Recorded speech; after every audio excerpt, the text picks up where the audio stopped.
A paz do Senhor, meus queridos irmãos, tudo bem com você? Seja muito bem-vindo mais uma vez, você que já nos acompanha ou você que está chegando agora ao nosso canal EBD, Palavra de Vida para você. Eu sou o professor Edson, diácono aqui da Igreja Assembleia de Deus em Campinas, e juntos estaremos estudando a revista da classe dos adultos no primeiro trimestre agora de 2026. E esta revista ela tem como tema a Santíssima Trindade, o Deus único revelado em três pessoas eternas, amém? Neste trimestre, então, irmãos, nós estaremos nos aprofundando, no estudo da natureza de Deus, que se revela como Pai, Filho e Espírito Santo. E ao longo das lições, nós estaremos estudando sobre a Trindade e compreenderemos que essa é uma das melhores formas de conhecermos mais claramente nosso papel no reino e na Igreja de Cristo, amém? Esta revista, ela foi comentada pelo pastor Douglas Batista e nós estaremos estudando aqui pela misericórdia de Deus as 13 lições propostas para esse trimestre. E a primeira lição, para o dia 4 de janeiro de 2026, ela já tem como tema o mistério da Santíssima Trindade. Esta palavra ela não consta na Bíblia, mas nós estaremos explicando já nesta primeira lição por que nós cremos nesta palavra, em tudo que envolve nesta palavra Trindade, amém? Nós temos como texto áureo para a nossa lição de hoje: este é o meu Filho amado, em quem me comprazo. Mateus capítulo 3, no versículo de número 17, os irmãos estarão encontrando este versículo. Temos como verdade prática para a lição de hoje: a doutrina da Trindade é central à fé cristã. Um só Deus em três pessoas que coexistem e atuam harmoniosamente na obra da redenção. E o que vem a ser, de uma maneira sucinta, a obra da redenção? Ela, no cristianismo, refere-se ao plano de Deus para resgatar a humanidade do pecado, através do sacrifício de Jesus Cristo, ou seja, da sua morte e ressurreição, culminando na salvação, perdão e vida eterna, sendo a cruz seu ponto central, um ato de amor que liberta os crentes e os reconcilia com Deus, com uma história que se desenrola desde Gênesis até o Apocalipse e envolve o Espírito Santo. Então aqui, neste resumo, nós já vimos a obra, Deus ele fez o plano, nós estaremos voltando a falar disso. Deus fez o plano, Jesus Cristo executou o plano e o Espírito Santo continua convencendo o homem desse plano. Que plano? O plano da salvação através da obra de redenção. Hein? Nós temos três objetivos para estarmos estudando na lição de hoje, baseados onde? Na nossa leitura bíblica em classe, que está lá em Mateus capítulo 3, do versículo 13 ao versículo de número 17, que diz assim, Então veio Jesus da Galiléia ter com João junto ao Jordão, para ser batizado por ele. Mas João opunha-se-lhe, dizendo, eu careço de ser batizado por ti, e vens tu a mim? Jesus, porém, respondendo, disse-lhe, deixa por agora, porque assim nos convém cumprir toda a justiça. Então ele o permitiu. O verso 16, ele diz assim, e sendo Jesus batizado, saiu logo da água, e eis que lhe abriram os céus, e viu o Espírito de Deus descendo como pomba e vindo sobre ele. E eis que uma voz dos céus dizia, este é o meu Filho amado, em quem me comprazo, que é o nosso texto áureo para a nossa lição de hoje. Como disse aos irmãos, os três objetivos que estaremos estudando na lição são explicar a revelação da Trindade no batismo de Jesus. O segundo, mostrar a unidade e a distinção das pessoas divinas à luz das Escrituras. E o terceiro, enfatizar a importância da doutrina trinitária para a fé cristã. Para isso, como parte motivacional para a nossa lição de hoje, estaremos estudando esta doutrina. Veremos como o Pai, o Filho e o Espírito Santo atuam juntos na criação, na redenção e na santificação, conforme nós podemos já ler lá em Mateus capítulo 28, no versículo 19. Portanto, ide, fazei discípulos de todas as nações, batizando-os em nome do Pai do Filho e do Espírito Santo. Então, a Trindade é um exemplo eterno de unidade e cooperação. 3 pessoas distintas, mas um único Deus. Estaremos estudando este conceito durante a nossa lição de hoje, que tem 3 tópicos para serem estudados. O primeiro, a revelação trinitária do batismo de Jesus. O segundo tópico, nós estaremos estudando aqui a distinção e a unidade das pessoas divinas. E no terceiro tópico, a relevância da Trindade para a fé cristã. Como é de conhecimento de quem nos já acompanha, ou para você que está chegando agora, esses tópicos eles são compostos com os seus subtópicos, onde vem ali explanando o tópico e embasado lá no nosso objetivo específico para cada tópico. Amém? Nós temos como palavra-chave, irmãos, para a nossa lição de hoje, a palavra Trindade, amém? Como parte de introdução, então, nesta primeira lição vamos abordar o mistério da Trindade sobre 3 aspectos. Quais aspectos? A revelação no batismo de Jesus, a distinção e a unidade das pessoas divinas e a revelação da Trindade para a fé cristã. Amém? Nós estaremos agora começando o primeiro tópico, que tem como seu primeiro subtópico o batismo do Filho, a obediência de Cristo. Aqui tem que ficar bem claro, e pontuado aqui pelo autor da revista, que Jesus não precisava ser batizado como uma forma de expressar arrependimento. Olha o que diz lá em Mateus capítulo 3, no versículo de número 6.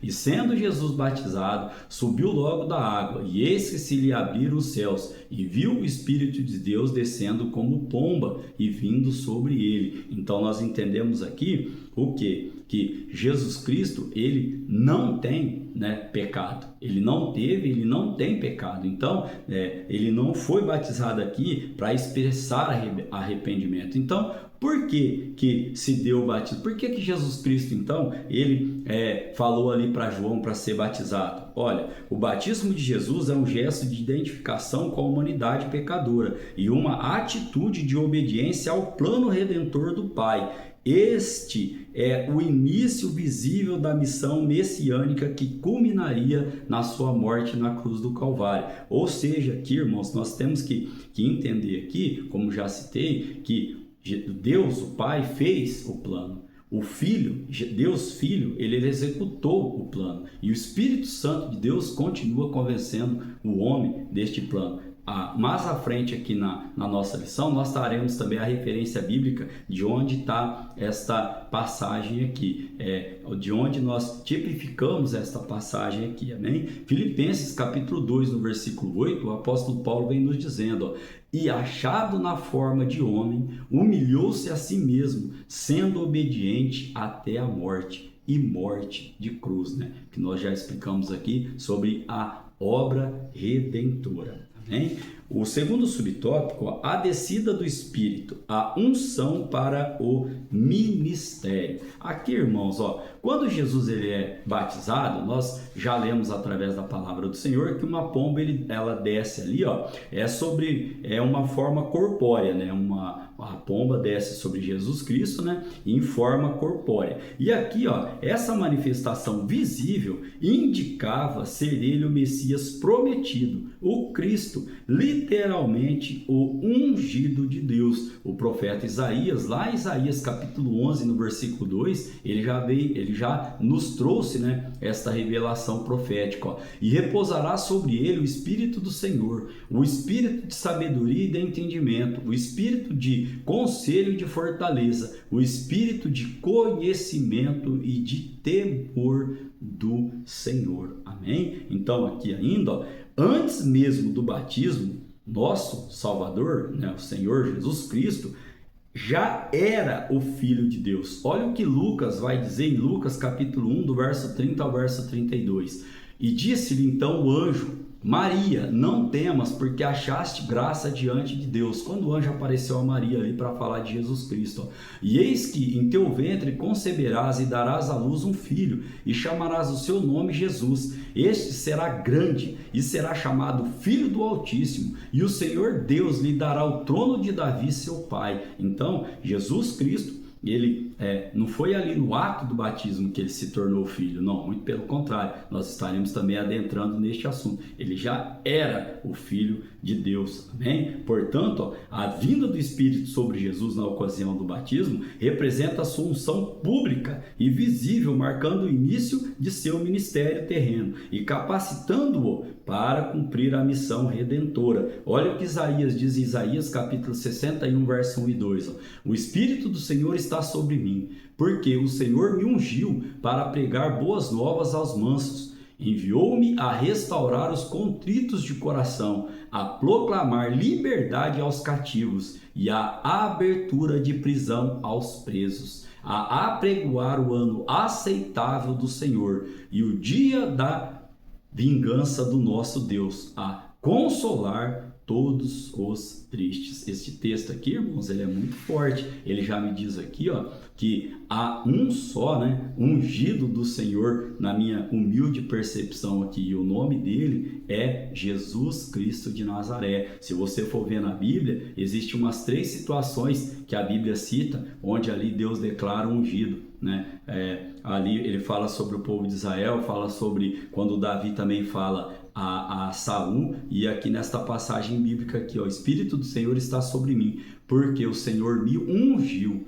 Então, nós temos que saber, interpretar as Sagradas Escrituras, amém? O subtópico de número 3, ele vai nos trazer aqui agora a voz do Pai, a aprovação celestial. Mateus capítulo 3, no versículo de número 17, que compõe o nosso texto áureo, que já fiz menção aos irmãos, vai nos dizer, este é o meu filho amado, em quem me comprazo. E aqui nós podemos estar entendendo que trata-se de uma declaração solene e pública do Pai, que não apenas confirma a identidade messiânica, mas também a divindade de Jesus. O salmista, no Salmo 2, verso 7, ele diz assim, proclamarei o decreto, o Senhor me disse, tu és meu filho, eu hoje te gerei. Amém? Nós podemos ainda trazer aqui aos irmãos que a voz celestial não inaugura a sua filiação, como já citei aos irmãos, nem o batismo inaugurou a filiação de Jesus Cristo, mas a proclama diante da humanidade, confirmando a encarnação do Verbo. João capítulo 1, verso 14 nos diz, e o Verbo se fez carne e habitou entre nós, e vimos a sua glória, como a glória do unigênito do Pai, cheio de graça e de verdade. Você pode glorificar a Deus por esta palavra. Então nós entendemos, irmãos, que Ele é o Filho em quem o Pai tem completo prazer, e nós também. Amém? A sinopse deste primeiro tópico, ela vem nos dizendo, a revelação da Trindade no batismo de Jesus confirma que o Pai, o Filho e o Espírito Santo coexistem eternamente e atuam harmoniosamente na obra da redenção. Caminhando para o tópico de número 2, nós estaremos estudando a distinção e a unidade das pessoas divinas. Aqui nós também temos 3 subtópicos. O primeiro subtópico, ele diz a unidade e distinção pessoal.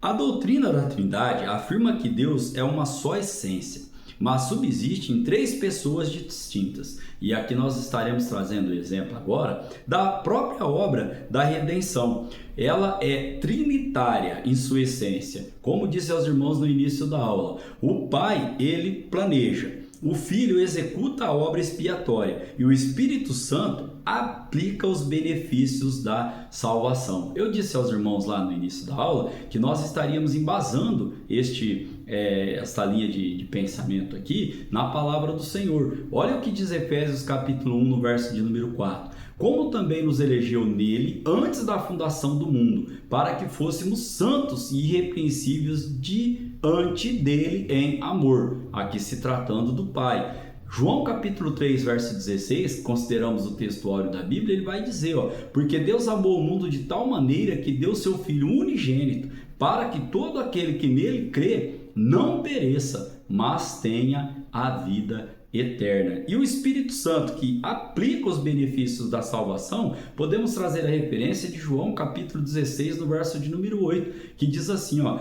e quando ele vier, convencerá o mundo do pecado e da justiça e do juízo. E isso ainda, lá o apóstolo Paulo, em Romanos capítulo 8, no verso 16, ele diz, ó: o próprio Espírito testifica com o nosso espírito que somos filhos de Deus. Olha a obra redentora aqui, na sua explicação, né? Na sua essência aqui, como sendo trinitária. Amém? Ainda podemos trazer neste primeiro subtópico que o Deus bíblico não é uma unidade absoluta monolítica ou impessoal, mas sim uma unidade composta e dinâmica, eternamente subsiste em três pessoas distintas: o Pai, o Filho e o Espírito Santo. Amém? Caminhando agora para o segundo subtópico, nós temos como tema a pluralidade na unidade do Antigo Testamento. Gênesis capítulo 1, no versículo 26, e também Isaías no capítulo 6, no verso de número 8, que nós estaremos fazendo menção agora, primeiramente em Gênesis capítulo 1, verso 26, diz assim, ó: e disse Deus, façamos o homem à nossa imagem, conforme a nossa semelhança, e domine sobre os peixes do mar, e sobre as aves do céu, e sobre o gado, e sobre toda a terra, e sobre todo o réptil que se move sobre ela. Isaías capítulo 6, no versículo de número 8, ele vem dizendo, depois disto, ouvi a voz do Senhor, que dizia, a quem enviarei, e a quem há de ir por nós? Então disse eu, eis-me aqui, envia-me a mim. Estas passagens bíblicas, irmãos, que eu acabei de ler, elas evidenciam, assim como outras passagens também, que o monoteísmo do Antigo Testamento não nega a Trindade, mas admite pluralidade interna na divindade.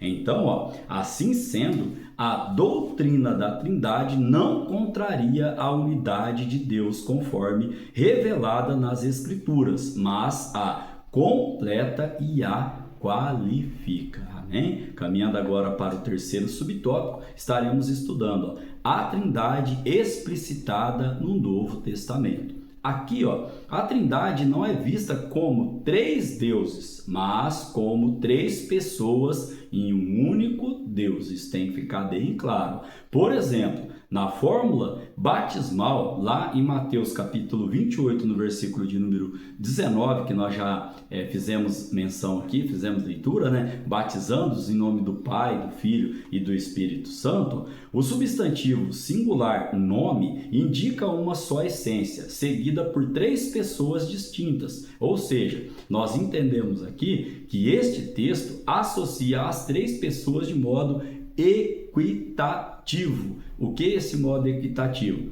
Todas têm a mesma forma, a mesma essência. O apóstolo Paulo ainda vai nos trazer um outro exemplo lá, né, na graça apostólica, lá em 2 Coríntios capítulo 13, no versículo de número 13. Diz assim, ó: a graça do Senhor Jesus Cristo, o Filho, ó, e o amor de Deus, ó, o Pai, e a comunhão do Espírito Santo, ou seja, né, a terceira pessoa da Trindade, sejam com todos vós. Então, isso aqui trazendo neste modo equitativo que eu expliquei aqui aos irmãos. Ainda podemos trazer um outro exemplo lá na primeira carta do apóstolo Pedro, versículo 1 e capítulo 1, né, versículo 1 e versículo 2, ó, vem dizendo assim, ó: Pedro, apóstolo de Jesus Cristo, Filho, aos peregrinos da dispersão no Ponto, na Galáxia, na Paradócia, Ásia e Bitinia, eleitos segundo a presciência de Deus Pai,